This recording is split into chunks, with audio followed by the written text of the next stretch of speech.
Chaudhary Dinesh શ્રીકર seeds કંપનીમાંથી આપ સૌનું હાર્દિક સ્વાગત કરી રહ્યો છું. આજે આપણે ઘઉંનું ફિલ્ડ ધાનેરા તાલુકાના મેડા ગામની અંદર કરશનભાઈના ખેતરમાં આજે જોવા આવેલા છીએ. આજે ઘઉંની જે વેરાયટી છે એ 459 શ્રીકર કંપનીની.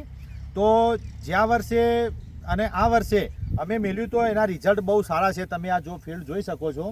એની મેન ખાસિયતની અંદર તમને જો કહેવા જાઉં તો એની ઉમ્મી છે ને બહુ મસ્ત લાંબી છે. લાંબી એટલે એક ઉમ્મીની અંદર જો દાણાની સંખ્યા જો ગણવા જાઓ તો એવરેજ 70થી 80 સુધી દાણાની એની અંદર સંખ્યા છે. નીચે જો ફૂટ જોવા જઈએ તો ફૂટ એવરેજ લગભગ 12થી 20 સુધીની એની નીચેની ફૂટ પડેલી છે. નીચેની ફૂટ જોવા જઈએ તો 12થી 20 સુધી. અને ઉમ્મીની લંબાઈ જોવા જઈએ તો એવરેજ ઉમ્મીની અંદર 70થી 80 દાણાની સંખ્યા છે. બીજું એની હાઇટ જોવા જઈએ તો એવરેજ લગભગ 3.5થી 4 ફૂટની એની હાઇટ આવેલી છે. અને ફુવારામાં હોવા છતાં સ્પ્રિંકલર ફુવારામાં હોવા છતાં પણ આ ઘઉં પડેલા નથી. આજે અમે ખેડૂત અને અમારા ગણેશ સેલ્સ એજન્સી ધાનેરાથી ભીખાભાઈ એવા ડિસ્ટ્રીબ્યુટર પણ અમારી સાથે જ છે. બરાબર.